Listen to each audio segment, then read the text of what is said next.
Yo estaba sentada en esa silla fría del despacho del abogado, mirando a mis propios hijos reírse mientras me obligaban a firmar los papeles de mi internación en el asilo. Patricia, mi hija mayor, no podía contener la sonrisa mientras deslizaba el documento hacia mí. Vamos, mamá, solo firma aquí y ya. Es lo mejor para todos, me decía con esa voz falsa que había perfeccionado durante años. Carlos, mi hijo menor, estaba recostado en su silla como si esto fuera una simple formalidad. Al fin podremos vender la casa y dividir lo poco que quede, susurraba Patricia, pensando que yo no podía escucharlo. Pero yo escuchaba cada palabra, cada burla, cada comentario despectivo que habían estado haciendo durante meses. Pobrecita la abuela Dolores, se burlaba Patricia imitando la voz de sus propios hijos. 72 años y sin un peso partido por la mitad. ¡Qué vergüenza para la familia! Sus risas resonaban en esa oficina como dagas que se clavaban en mi corazón de madre. Yo temblaba, no de miedo, sino de la rabia contenida de ver a mis propios hijos celebrar mi desgracia. Habían esperado este momento durante años, pensando que finalmente se librarían de la carga que representaba su madre viuda. Tomé la pluma con manos temblorosas, sintiendo como las lágrimas amenazaban con brotar de mis ojos. «Firme aquí, señora Dolores», me decía el abogado José con una sonrisa extraña que yo no lograba descifrar. Sus ojos brillaban con algo que parecía... ¿diversión? ¿Expectativa? No lo entendía en ese momento. Patricia ya estaba sacando su teléfono para tomar una foto. «Momento histórico», decía entre risas. «El día que mamá finalmente acepta que ya no puede cuidarse sola». Carlos aplaudía lentamente, como si estuviera celebrando una victoria. «Mira, mamá», continuó Patricia con crueldad, «ya hasta escogimos el asilo más barato que encontramos. Nada de lujos para ti. Un cuarto compartido con otras 3 viejitas, comida simple y visitas cada 6 meses si acaso». Su risa era tan fría que me hizo temblar. Carlos agregó, «Y ni se te ocurra llamarnos llorando. Nosotros ya hicimos suficiente por ti. Ahora es tu turno de ser responsable de ti misma». Sus palabras me dolían más que cualquier golpe físico.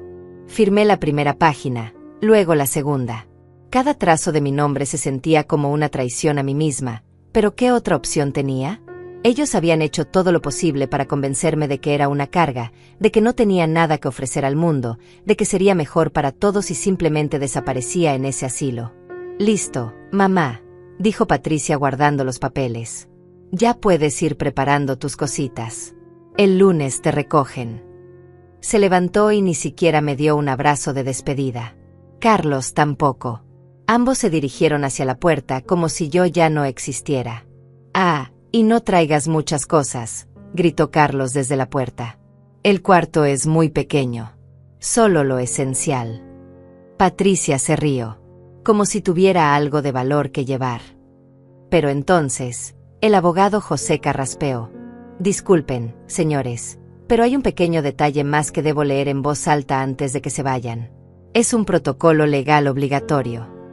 Patricia y Carlos se voltearon con cara de fastidio. «¿Ahora qué?», preguntó Patricia con tono molesto. El abogado abrió una carpeta gruesa y sacó varios documentos.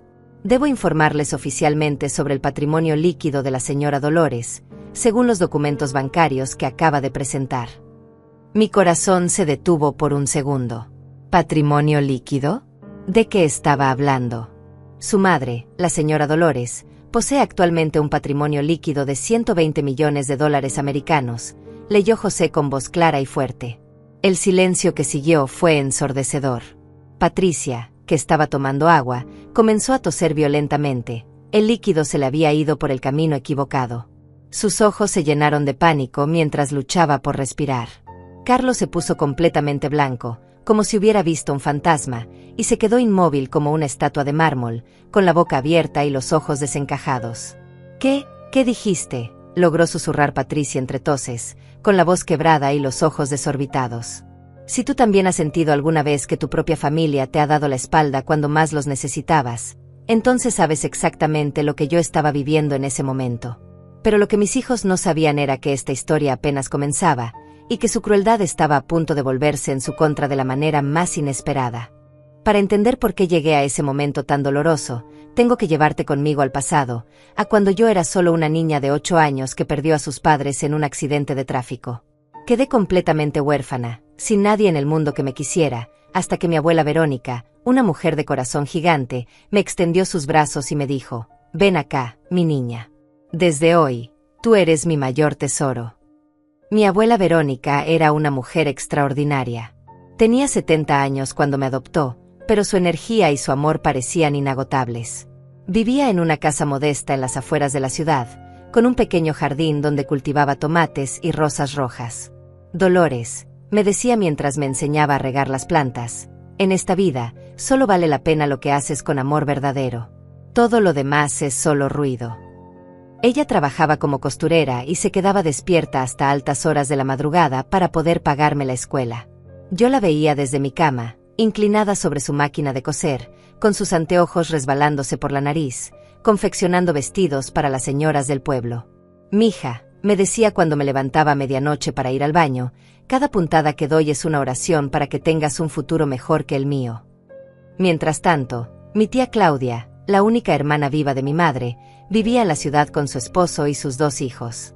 Ellos tenían dinero, una casa grande, carros nuevos, pero nunca, ni una sola vez, se ofrecieron a ayudarme.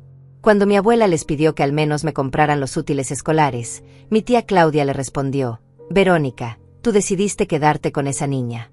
Ahora es tu problema, no nuestro». Recuerdo perfectamente el día que mi abuela se enfermó por primera vez. Yo tenía 15 años y la encontré desmayada en el piso de la cocina. Corrí a casa de mi tía Claudia, llorando desesperadamente, suplicándole que me ayudara a llevar a mi abuela al hospital. «No tengo tiempo para eso», me dijo sin ni siquiera levantar la vista del periódico. «Llama a una ambulancia». Esa noche, mientras mi abuela estaba internada, yo me quedé sola en casa, asustada y sin saber qué hacer. Mi tía Claudia no vino a verme, no llamó para preguntar cómo estaba. Nada. Fue mi vecina, la señora Alejandra, quien me trajo comida y se quedó conmigo hasta que mi abuela regresó del hospital 3 días después. «Mija», me dijo mi abuela cuando volvió a casa, débil pero con la sonrisa intacta, «hay personas que tienen mucho dinero pero corazones vacíos. Y hay personas que no tienen nada material, pero sus corazones están llenos de amor. Tú siempre recuerda de qué lado quieres estar». Cuando cumplí 18 años, conocí a Manuel, un hombre trabajador y honesto que se enamoró de mí a primera vista. Él era mecánico, tenía las manos siempre manchadas de grasa, pero su corazón era puro como el oro. «Dolores», me dijo el día que me pidió matrimonio, «no tengo mucho que ofrecerte, pero te juro que voy a trabajar día y noche para darte la vida que mereces». Manuel cumplió su promesa. Trabajaba desde las 5 de la mañana hasta las 10 de la noche, pero siempre llegaba a casa con una sonrisa y un beso para mí. Cuando nació Patricia, él lloraba de felicidad mientras la cargaba en sus brazos. «Esta niña va a tener todo lo que nosotros no tuvimos», me susurraba al oído. Mi abuela Verónica murió cuando Patricia tenía 3 años. Ese día, mientras yo lloraba inconsolablemente, ella me agarró la mano y me dijo sus últimas palabras. «Dolores, en el armario de mi cuarto, detrás de la ropa, hay una caja. Ábrela cuando yo ya no esté. Y recuerda siempre, el amor verdadero nunca muere, solo se transforma». Después del funeral, mi tía Claudia apareció como buitre. «Ahora sí necesitas nuestra ayuda, ¿verdad?», me dijo con una sonrisa falsa. «Pero ya es muy tarde.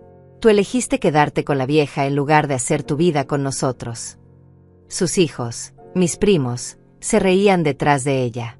«La pobre Dolores», susurraban, «siempre va a ser una muerta de hambre». Cuando nació Carlos, 2 años después, Manuel ya había expandido su taller mecánico.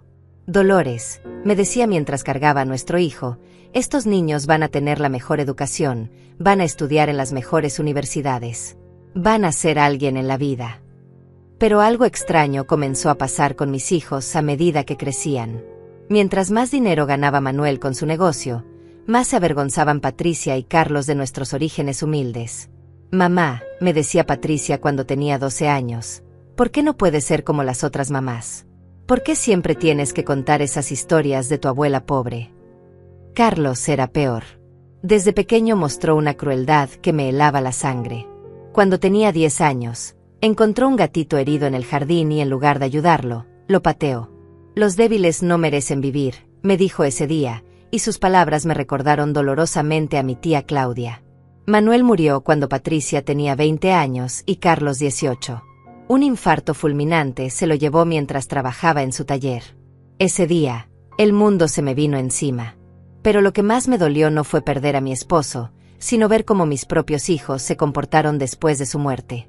Bueno, mamá, me dijo Patricia el día del funeral, ahora vas a tener que aprender a vivir sola.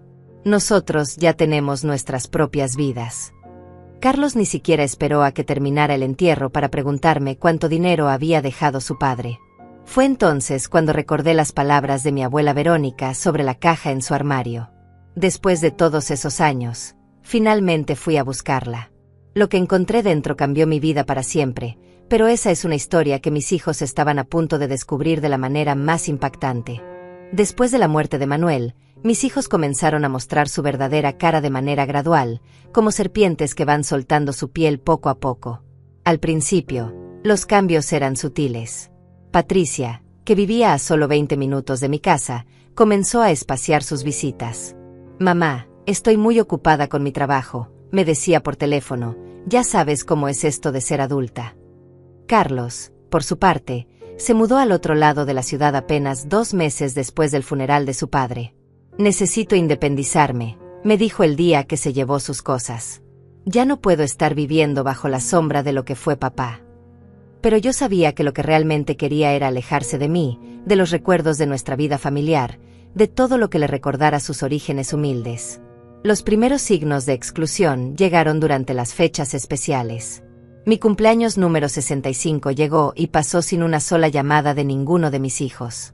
Cuando finalmente contacté a Patricia 3 días después, su respuesta fue fría como el hielo. Ay, mamá, se me olvidó completamente. Es que tengo tantas cosas en la cabeza. Pero yo sabía que no se le había olvidado. Esa misma semana había visto en sus redes sociales las fotos de una fiesta que había organizado para el cumpleaños de su suegra.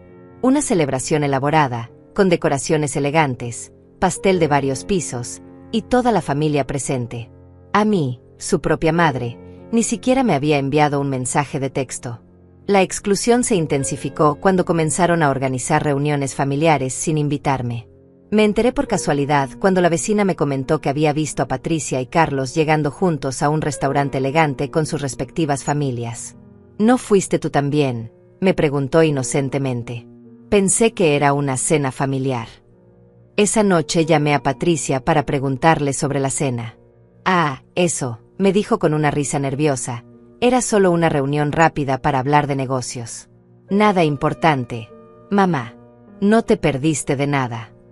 Pero yo sabía que mentía. Había visto las fotos en las redes sociales, mis nietos soplando velas, todos riéndose y abrazándose, celebrando lo que obviamente había sido una reunión familiar de la cual yo había sido deliberadamente excluida. Carlos fue más directo en su crueldad. Un día apareció en mi casa con una expresión seria y me dijo, «Mamá, necesitamos hablar.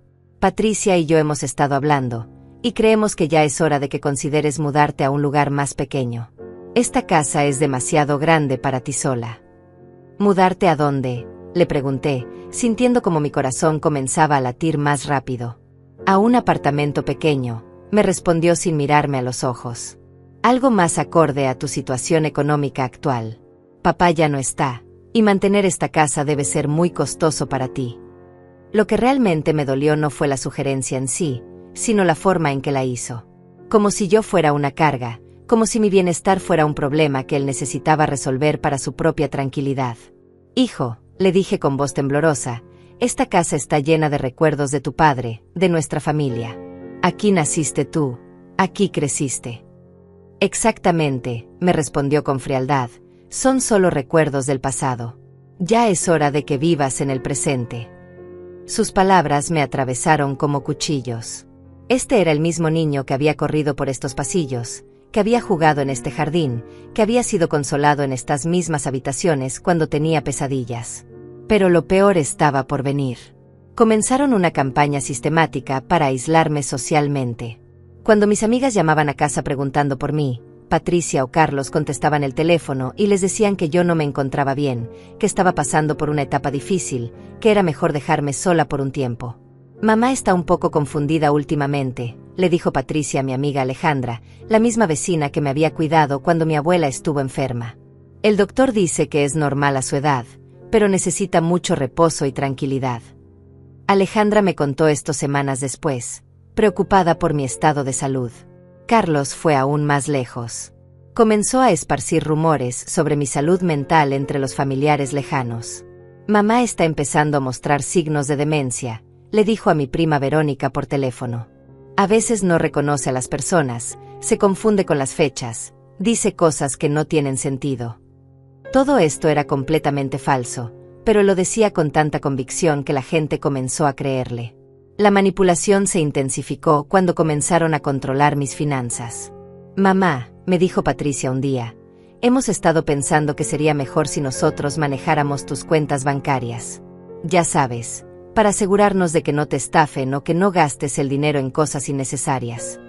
¿Cosas innecesarias?, le pregunté, sintiendo como la rabia comenzaba a hervir dentro de mí. ¿Cómo qué? Como esas donaciones que haces a la iglesia, me respondió Carlos, que había aparecido detrás de Patricia como si hubieran planeado esta conversación. O como la comida que compras para darle a los vecinos. Mamá, ya no puedes permitirte esos lujos. Pero yo sabía que esto no tenía nada que ver con proteger mis finanzas. Ellos querían controlar mi dinero para asegurarse de que no gastara su herencia en cosas que ellos consideraban inútiles. Como si mi propio dinero, ganado con el sudor de mi frente y el de mi difunto esposo, no fuera mío para hacer con él lo que quisiera. La crueldad alcanzó su punto máximo cuando comenzaron a hablar mal de mí delante de mis propios nietos. Un día, mientras estaba en casa de Patricia ayudándola con la limpieza, escuché cómo le decía a su hija de 12 años: «Mira, hijita, la abuela Dolores está empezando a ser una carga para todos nosotros. Ya no puede cuidarse sola, y nosotros tenemos nuestras propias vidas». «¿Qué significa eso, mamá?», preguntó mi nieta con inocencia. «Significa que probablemente la abuela va a tener que irse a vivir a un lugar especial para personas mayores», le respondió Patricia. «Un lugar donde puedan cuidarla mejor que nosotros». Esa noche lloré hasta quedarme sin lágrimas. Mis propios hijos estaban preparando a mis nietos para mi desaparición, como si yo fuera una mascota vieja que necesitaba ser sacrificada. Estaban borrando sistemáticamente mi presencia de sus vidas, convirtiéndome en una extraña en mi propia familia.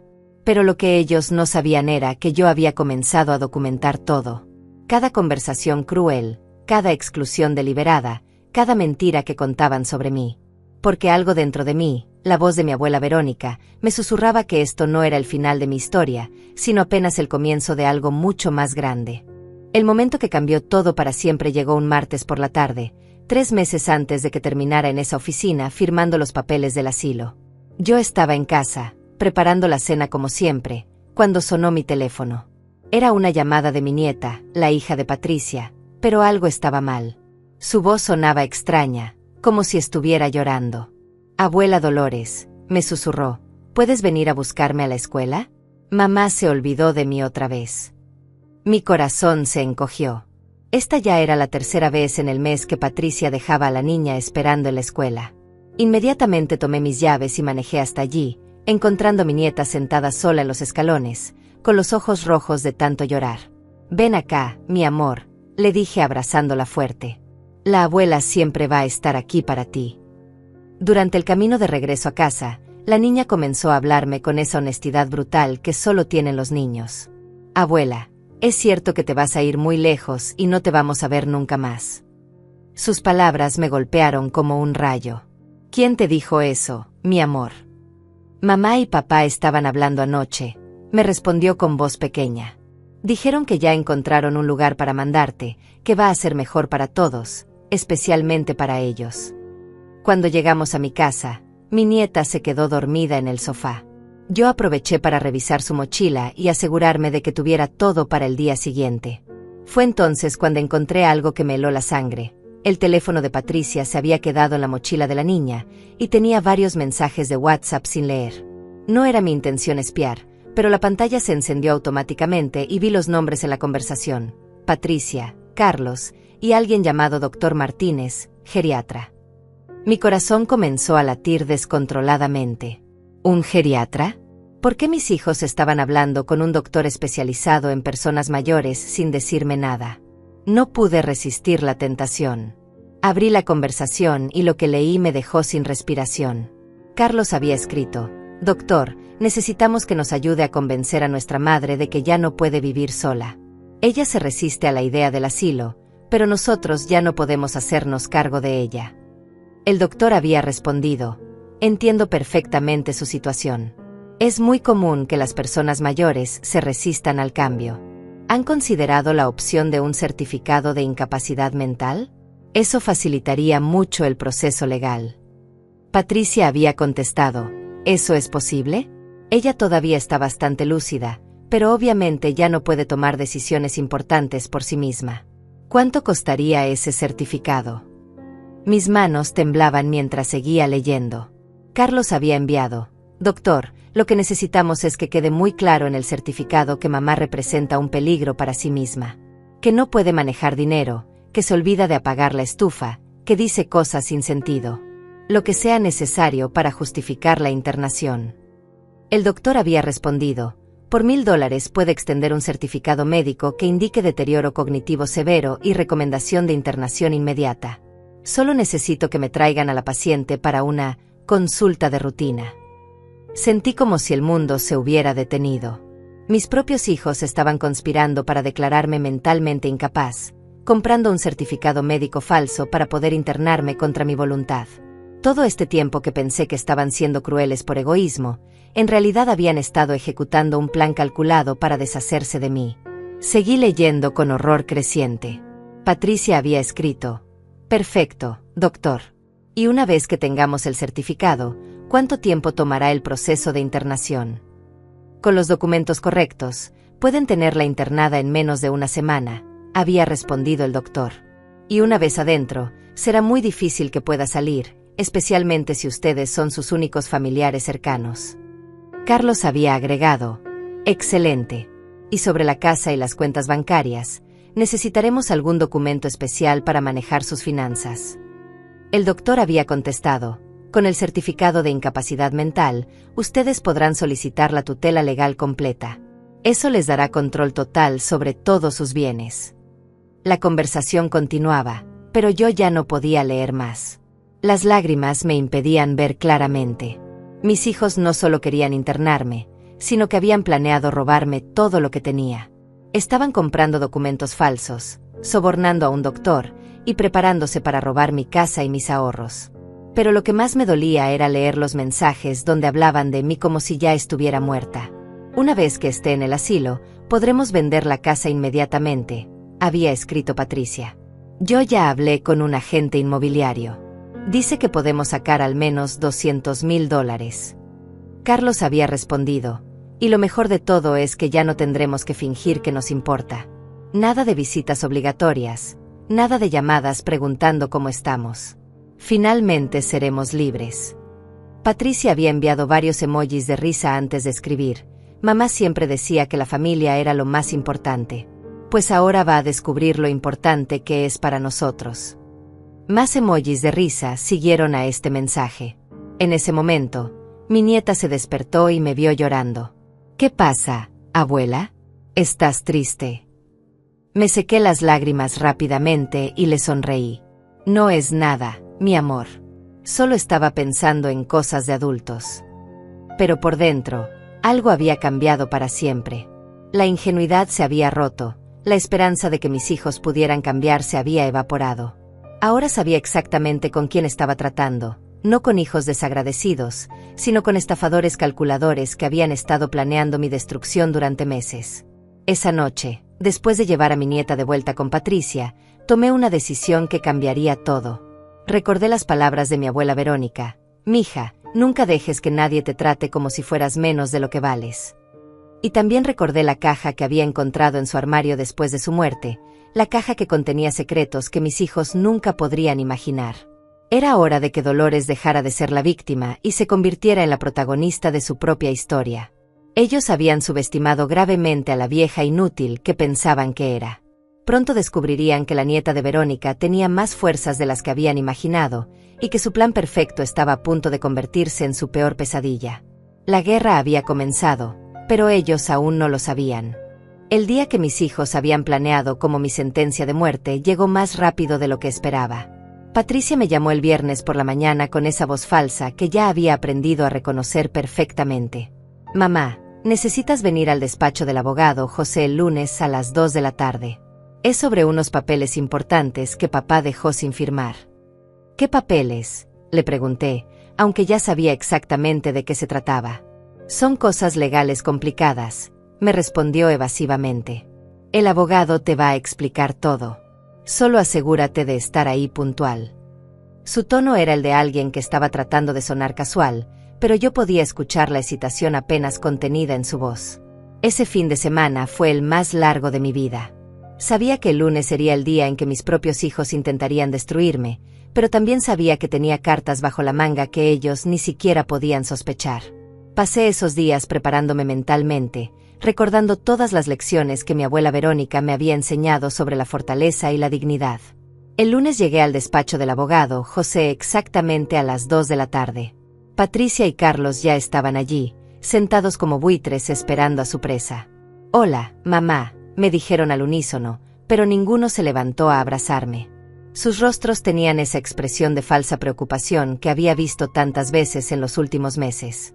«Mamá, siéntate aquí», me dijo Patricia señalando una silla que habían colocado estratégicamente frente al escritorio del abogado, como si fuera la silla de los acusados en un juicio. «El doctor José tiene algunos documentos muy importantes que necesita explicarte».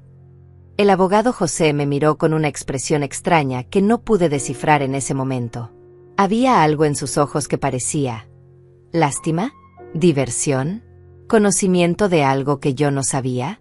«Buenos días, señora Dolores», me dijo con voz profesional. «Sus hijos me han contado sobre su situación».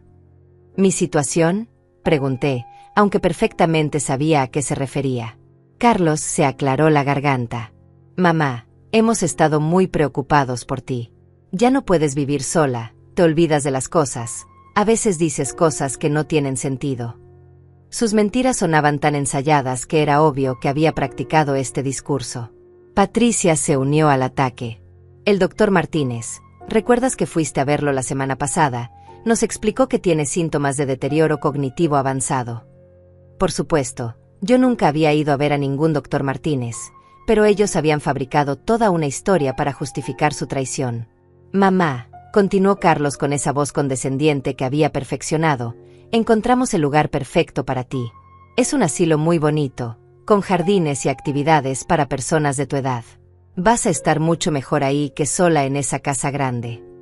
«Y lo mejor de todo», agregó Patricia con una sonrisa que no llegaba a sus ojos, «es que nosotros nos vamos a hacer cargo de vender la casa y manejar todos tus asuntos financieros. Ya no vas a tener que preocuparte por nada de eso». La codicia en su voz era tan evidente que me dieron ganas de vomitar. El abogado José extendió varios documentos sobre su escritorio. «Señora Dolores, estos son los papeles de admisión al centro geriátrico, y también algunos documentos que le otorgan la tutela legal de sus bienes a sus hijos». Sus palabras eran profesionales, pero había algo en su tono que me hizo sospechar que él sabía más de lo que estaba mostrando. «Solo necesita firmar aquí, aquí y aquí», me dijo Patricia empujando una pluma hacia mi mano. «Es solo una formalidad, mamá. Ya está todo arreglado». Carlos ya estaba sacando su teléfono para grabar lo que él consideraba sería mi humillación final. Pero entonces, algo inesperado sucedió. Mientras yo levantaba la pluma para firmar, fingiendo que iba a cooperar con su plan, el abogado José se aclaró la garganta de una manera muy particular. «Disculpe, señora Dolores, pero antes de que firme cualquier cosa, hay un protocolo legal que debo seguir. Tengo que informarle oficialmente sobre el estado actual de sus finanzas y propiedades». Patricia y Carlos se miraron con confusión. «¿Eso es necesario?», preguntó Carlos con impaciencia. «Nosotros ya sabemos que mamá no tiene mucho dinero. Papá era mecánico, no millonario». Se rieron como si fuera el chiste más gracioso del mundo.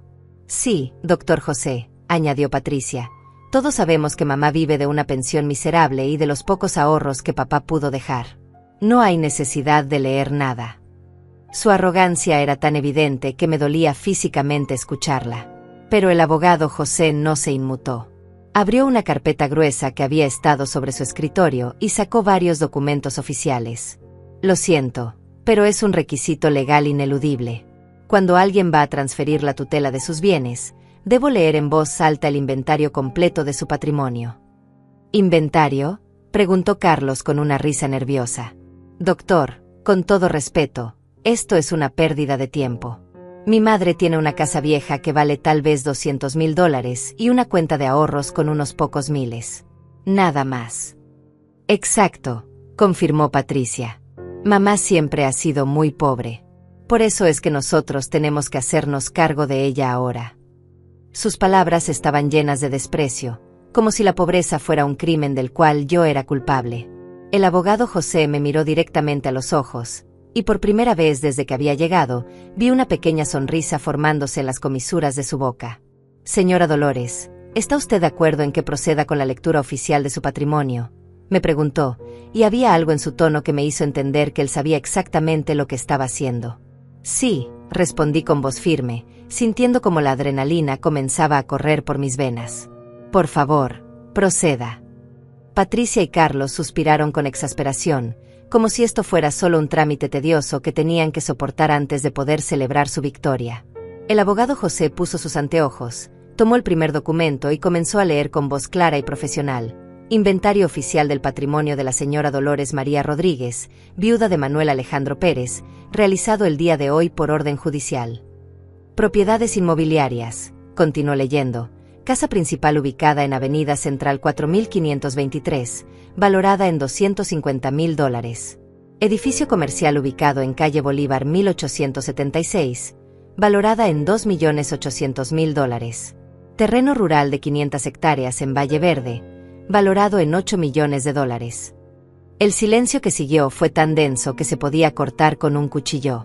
Patricia y Carlos se habían quedado completamente inmóviles, con las bocas abiertas como peces fuera del agua. ¿Qué dijiste?, logró susurrar Patricia, con la voz quebrada por la incredulidad. Pero el abogado José no había terminado. Inversiones financieras, continuó leyendo implacablemente. Acciones en bolsa valoradas en $35 millones. Bonos del gobierno por valor de $20 millones. Cuentas bancarias en múltiples instituciones con un total de $65 millones en efectivo. Carlos se había puesto completamente pálido. Sus manos temblaban mientras trataba de procesar lo que estaba escuchando. Esto tiene que ser un error, balbuceó. Mamá no puede tener ese dinero. Es imposible. El abogado José levantó la mano para silenciar las protestas de mis hijos y continuó leyendo con una calma que contrastaba dramáticamente con el pánico creciente en sus rostros. Patrimonio líquido total de la señora Dolores María Rodríguez, $120 millones americanos, pronunció cada palabra lentamente, saboreando el momento. Patricia comenzó a hiperventilar. Se abanicaba con las manos mientras trataba de procesar la información. No, repetía como un mantra. Esto no puede ser real. Mamá, ¿de dónde salió todo ese dinero? Su voz había subido varias octavas y sonaba como la de una niña pequeña que acababa de ser descubierta haciendo algo malo. Carlos se había levantado de su silla y caminaba en círculos por la oficina.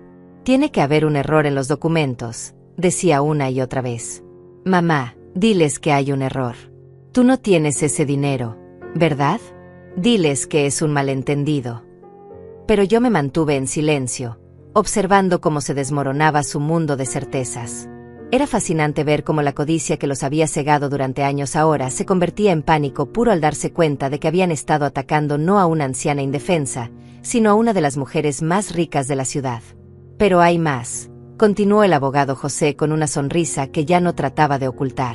Según los documentos que tengo aquí, la señora Dolores también ha estado documentando sistemáticamente el comportamiento de sus hijos durante los últimos 6 meses.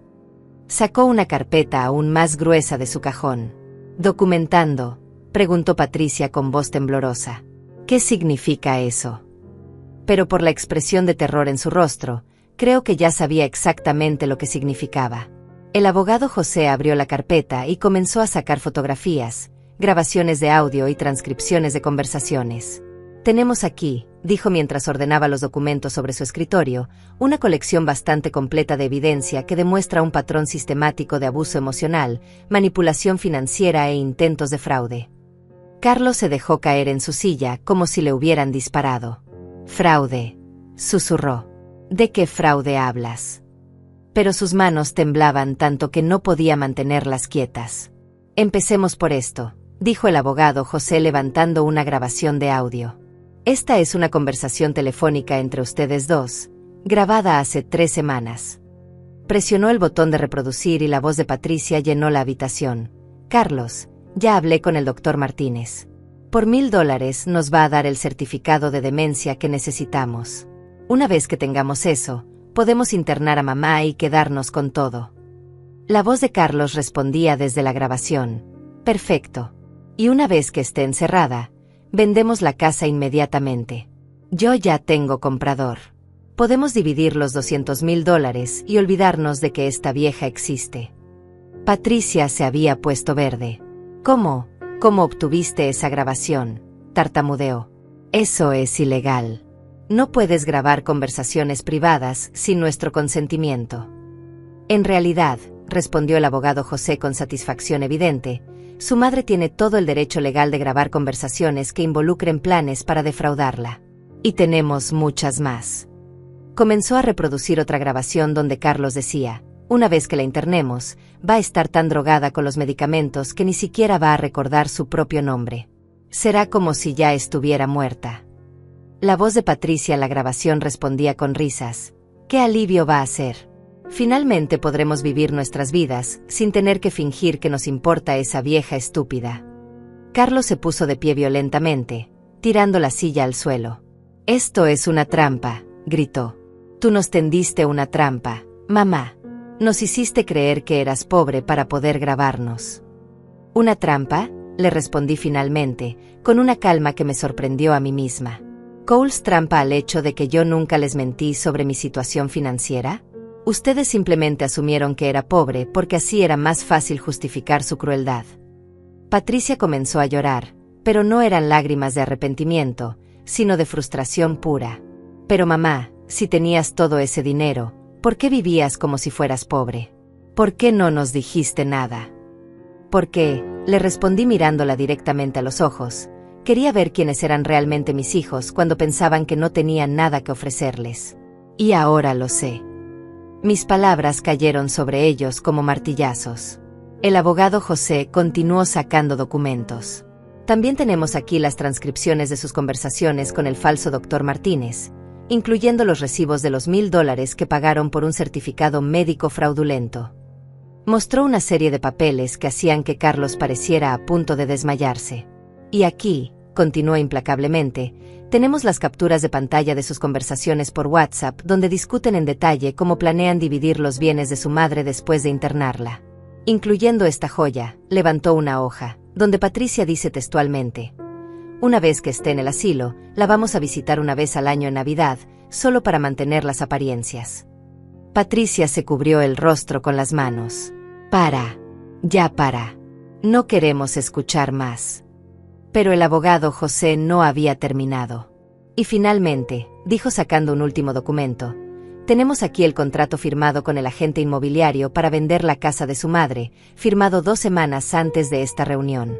Un contrato donde ustedes se identifican como los únicos herederos legales, a pesar de que su madre sigue viva y en pleno uso de sus facultades mentales».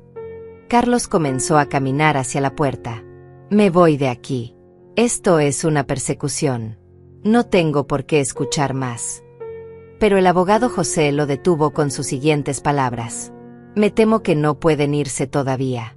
Verán, toda esta evidencia ya ha sido entregada a la Fiscalía del Distrito. Hay cargos criminales pendientes por intento de fraude, conspiración para cometer estafa, falsificación de documentos médicos y abuso de ancianos». El silencio que siguió fue sepulcral.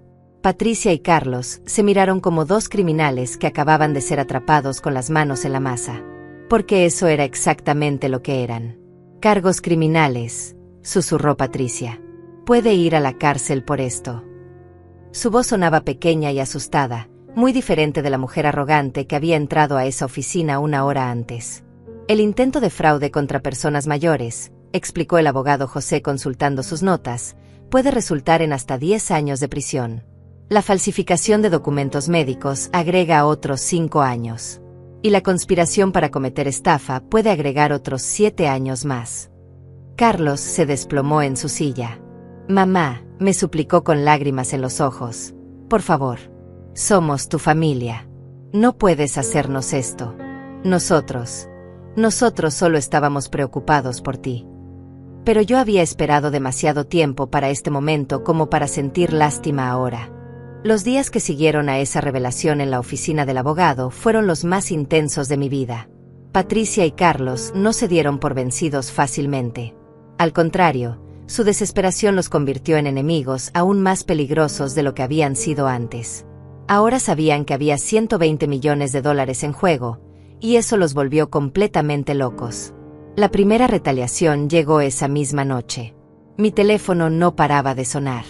Carlos me llamaba cada 5 minutos, gritándome, suplicándome, amenazándome. Mamá, tienes que retirar esos cargos, me gritaba con una voz que no reconocía. Somos tu familia. No puedes destruir a tu propia familia por dinero. ¿Por dinero? Le respondí con una calma que me sorprendía. Carlos, ustedes fueron los que planearon robarme y encerrarme para quedarse con mi dinero. Yo solo me estoy defendiendo. Pero él no quería escuchar razones. Patricia apareció en mi casa al día siguiente con los ojos hinchados de llorar. Mamá, me suplicó desde la puerta, porque yo no la dejé entrar. Tienes que entender que todo esto fue un malentendido. Nosotros nunca quisimos hacerte daño de verdad. Solo estábamos preocupados por tu bienestar. ¿Un malentendido?, le pregunté, sosteniendo en mi mano una copia de las transcripciones donde ella me llamaba vieja estúpida y decía que sería un alivio cuando yo estuviera encerrada y drogada. Patricia, tengo todo documentado. No hay malentendido posible. Cuando se dieron cuenta de que las súplicas no funcionaban, pasaron a las amenazas directas. Carlos comenzó a llamar a todos nuestros familiares lejanos, contándoles una versión distorsionada de los eventos. Mamá se volvió loca, les decía a mis primas y sobrinos. Tiene delirios de grandeza, cree que es millonaria, y ahora nos está acusando de cosas terribles que nunca hicimos. Patricia fue aún más lejos. Creó cuentas falsas en redes sociales y comenzó a publicar historias inventadas sobre mí. Mi madre sufre de demencia severa, escribía en grupos de Facebook de la comunidad. Ahora está en una etapa paranoica donde cree que su familia la quiere robar. Es muy triste ver cómo una mente se deteriora así. Pero lo que más me dolió fue cuando comenzaron a usar a mis nietos como armas. Patricia les dijo a sus hijos que yo me había vuelto mala, que ya no los quería, que era mejor que no me vieran más. La abuela está muy enferma, les explicaba con voz de falsa tristeza. Ya no es la misma persona que conocían. Es mejor recordarla como era antes. Una tarde, mi nieta más pequeña, la misma que había encontrado llorando en la escuela, se escapó de su casa y vino corriendo a la mía. Abuela, me dijo entre sollozos, mamá dice que tú ya no me quieres, que dijiste que no querías volver a vernos nunca más. Es cierto. Mi corazón se rompió en 1000 pedazos. Mi amor, le dije abrazándola fuerte, eso no es cierto. La abuela te va a querer siempre, pase lo que pase. Pero sabía que Patricia había envenenado la mente de mis nietos contra mí, y eso me dolía más que cualquier insulto que me hubieran dirigido a mí directamente.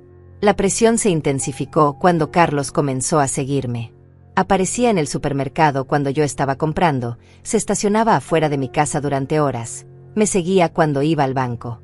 Solo quiero hablar contigo, mamá, me decía cuando lo confrontaba. Solo 5 minutos para explicarte nuestra perspectiva. Pero yo sabía que no era conversación lo que buscaba. Era intimidación pura. Quería que me sintiera acorralada, asustada, sola.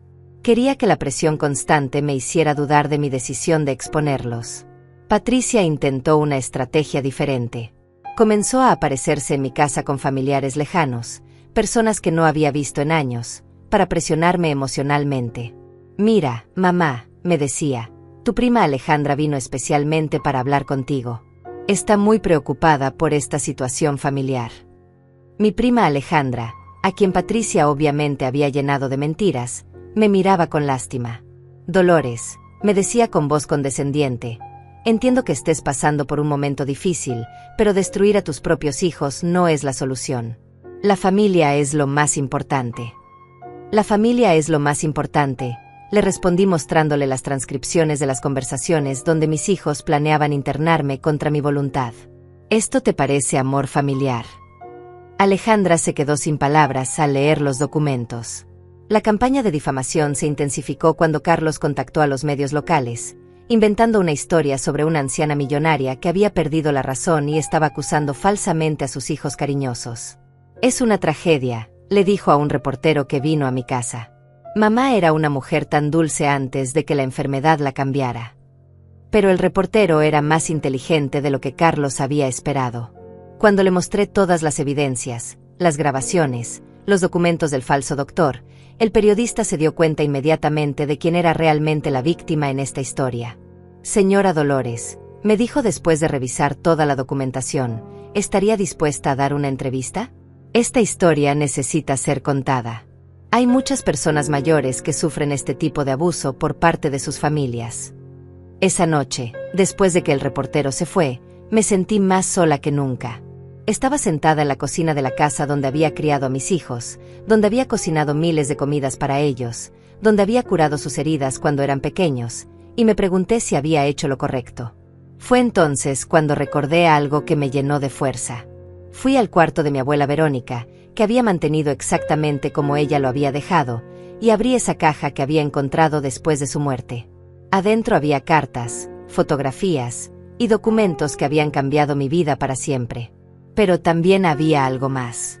Una carta que mi abuela había escrito específicamente para mí, para ser abierta cuando sientas que ya no puedes más. Con manos temblorosas, abrí el sobre amarillento y comencé a leer su letra familiar. Mi querida Dolores, decía la carta, si estás leyendo esto, es porque estás enfrentando la prueba más difícil de tu vida. Alguien que debería protegerte te está haciendo daño, alguien en quien confiabas te ha traicionado. Sé que duele, mi niña, porque yo también pasé por lo mismo. La carta continuaba. Cuando yo era joven, mi propia hermana trató de robarme la herencia que nuestros padres me habían dejado. Me acusó de estar loca, de ser una mala influencia para ti. Pero yo aprendí algo muy importante. La fortaleza no viene de ser amado, viene de amarse a uno mismo lo suficiente como para no permitir que nadie te pisotee. Mis lágrimas caían sobre el papel mientras seguía leyendo. El dinero que te dejé, la riqueza que ahora tienes, no es solo para que vivas cómodamente. Es para que tengas el poder de defenderte, de ser independiente, de nunca tener que suplicar por dignidad. Úsalo sabiamente, mi niña. Y recuerda siempre, los que verdaderamente te aman nunca intentarán destruirte para beneficiarse ellos mismos. La carta terminaba con las palabras que me dieron la fuerza para continuar. No tengas miedo de estar sola, Dolores. Es mejor estar sola con dignidad que acompañada por personas que solo quieren lastimarte. Y recuerda que yo siempre estaré contigo en espíritu, cuidándote como lo hice cuando eras pequeña. Esa noche tomé una decisión que cambiaría todo. Ya no iba a ser la víctima pasiva en esta historia. Era hora de que Dolores, la nieta de Verónica, demostrara de que estaba hecha realmente. Al día siguiente de leer la carta de mi abuela Verónica, desperté con una claridad mental que no había sentido en años. Ya no era la anciana confundida y asustada que mis hijos habían tratado de crear. Era una mujer de 72 años con $120 millones, evidencia sólida de sus crímenes, y la determinación férrea de hacer justicia. Mi primera llamada fue al abogado José. Quiero que proceda con todo, le dije con voz firme. Los cargos criminales, las demandas civiles, todo lo que esté en nuestro poder legal. Pero quiero hacerlo de la manera correcta, sin venganza personal, solo justicia pura. Señora Dolores, me respondió con respeto evidente en su voz, tenemos un caso tan sólido que prácticamente es imposible que pierdan. Sus hijos van a enfrentar las consecuencias completas de sus actos. ¿Está segura de que quiere llegar hasta el final? Completamente segura, le respondí. Pero también quiero hacer algo más. Quiero usar esta situación para ayudar a otras personas mayores que están pasando por lo mismo. Esto no puede ser solo sobre mí. Mi segunda llamada fue al reportero que había venido a mi casa. Señor Alejandro, le dije, estoy lista para contar mi historia públicamente. Pero quiero que sea más que solo escándalo. Quiero que sirva para educar a las familias sobre el respeto a los ancianos. Esa misma semana, la entrevista salió en el periódico local con el titular: Anciana millonaria expone plan de sus hijos para robarle y encerrarla. Pero lo que realmente impactó a la comunidad no fueron los números financieros, sino los detalles del abuso emocional que había sufrido. La reacción fue inmediata y abrumadora. Mi teléfono no paraba de sonar, pero ahora eran llamadas de apoyo. Ancianos de toda la ciudad comenzaron a contactarme, contándome historias similares de hijos que los habían abandonado, nietos que solo aparecían cuando necesitaban dinero, familias que los trataban como cargas. Señora Dolores, me dijo una mujer de 80 años que vino a visitarme, usted hizo lo que todas nosotras hemos soñado hacer, pero nunca tuvimos el valor. Gracias por demostrarnos que podemos defendernos. Mientras tanto, Patricia y Carlos intensificaron sus ataques desesperados. Carlos apareció en mi casa una mañana con un abogado barato que había contratado. Mamá, me gritó desde la calle porque yo no les abrí la puerta. Este abogado dice que podemos demandarte por difamación. Retira todo ahora mismo o te vamos a quitar hasta el último centavo. Pero su abogado se veía nervioso y poco convencido. Cuando le mostré a través de la ventana algunas de las evidencias que tenía contra sus clientes, el hombre comenzó a sudar visiblemente. Señores, le escuché decir a mis hijos, creo que sería mejor buscar una solución extrajudicial. Patricia intentó una táctica diferente.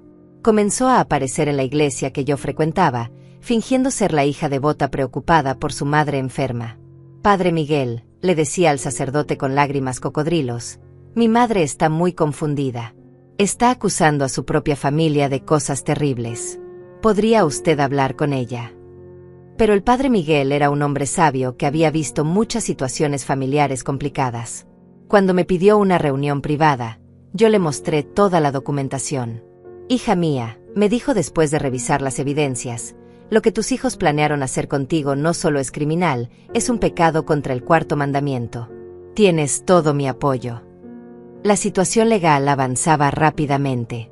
El fiscal del distrito, después de revisar todas las pruebas, decidió procesar a Patricia y Carlos por múltiples cargos. Señora Dolores, me explicó en una reunión, este caso va a sentar un precedente importante. El abuso de ancianos está aumentando dramáticamente, y necesitamos enviar un mensaje claro de que esto no será tolerado. Pero lo que realmente quebró la resistencia de mis hijos fue cuando sus propios amigos y familiares comenzaron a distanciarse de ellos.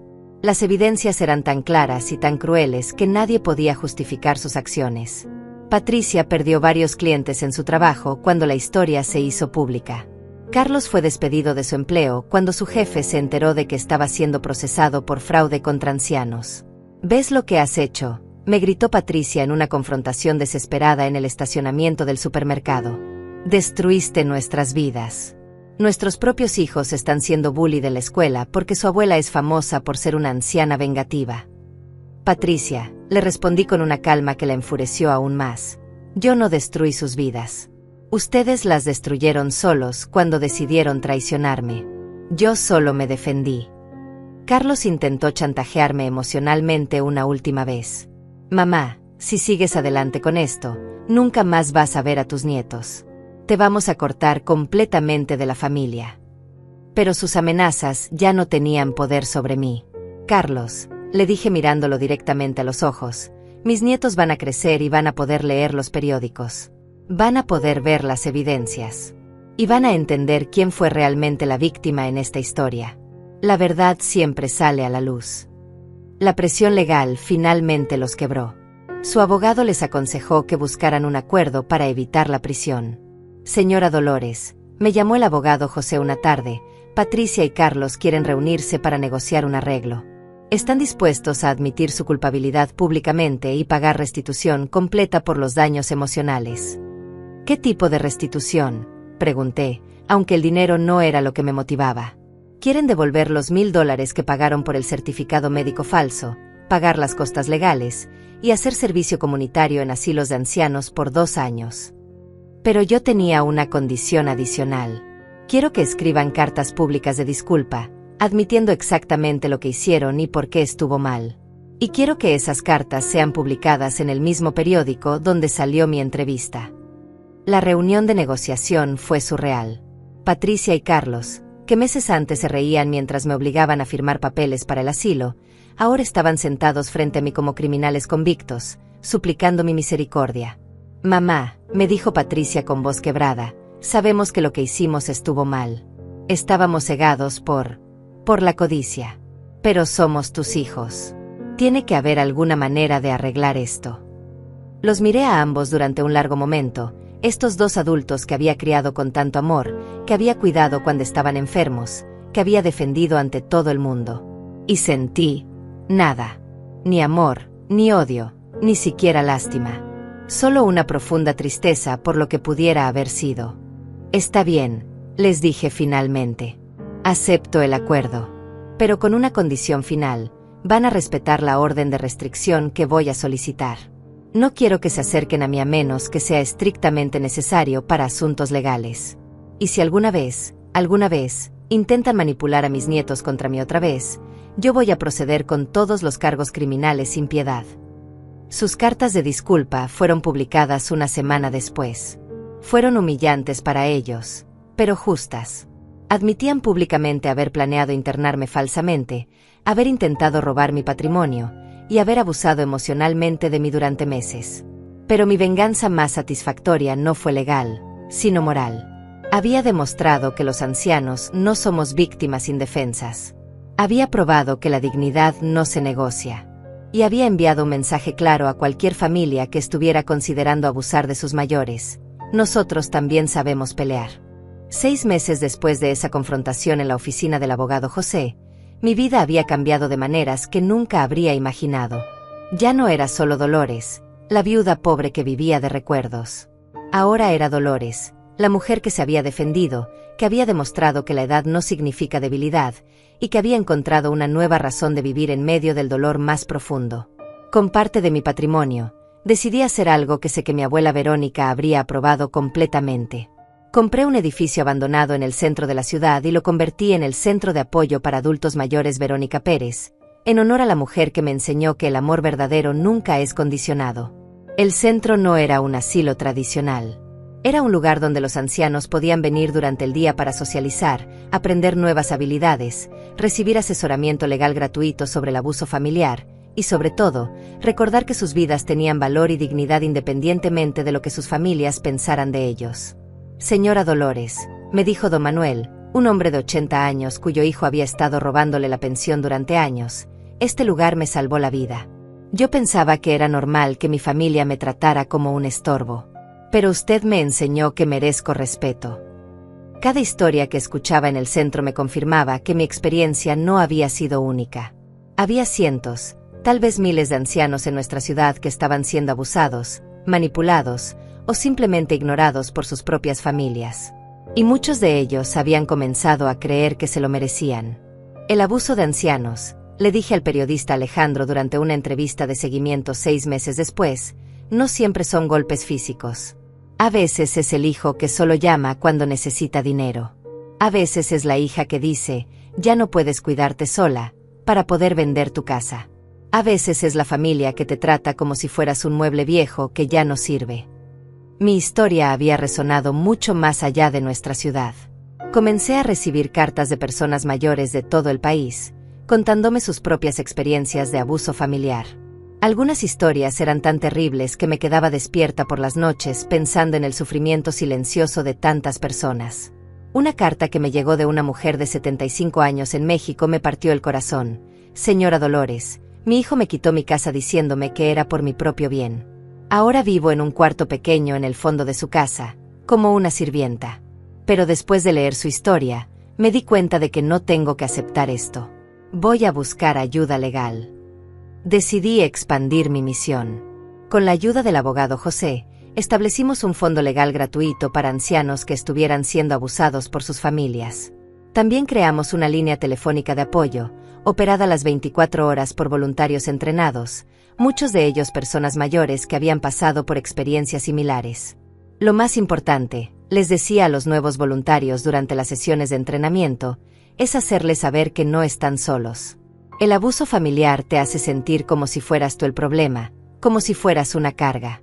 Nuestro trabajo es recordarles que son valiosos, que merecen respeto y que nunca es demasiado tarde para defenderse.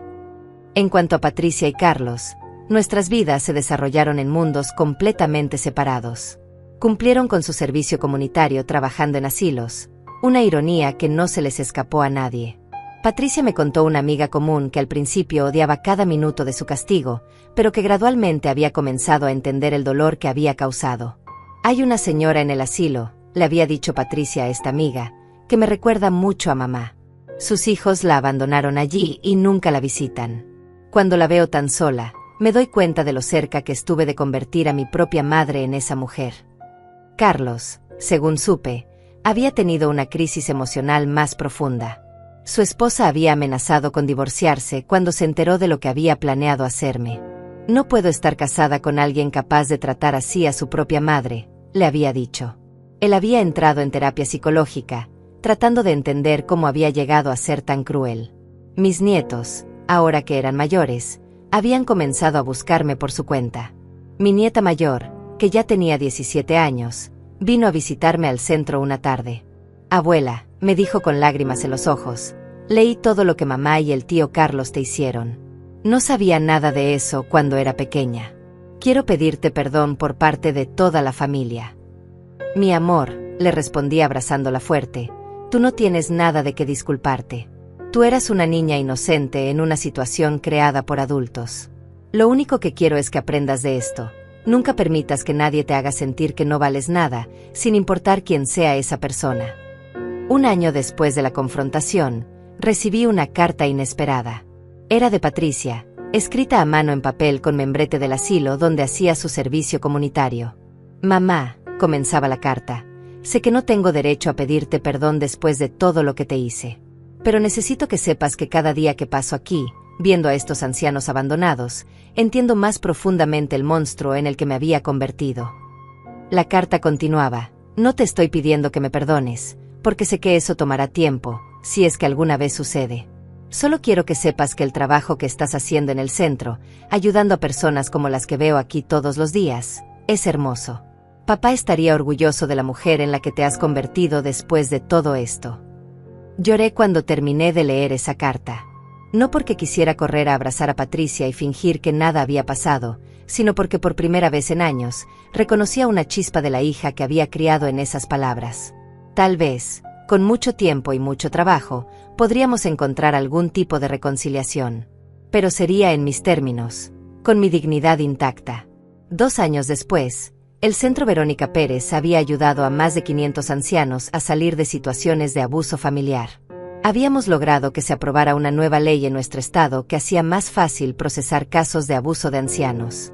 Y yo había encontrado una nueva familia en todas esas personas mayores que habían decidido que merecían algo mejor. «Señora Dolores», me dijo la alcaldesa durante una ceremonia donde me entregaron las llaves de la ciudad, «usted no solo se defendió a sí misma.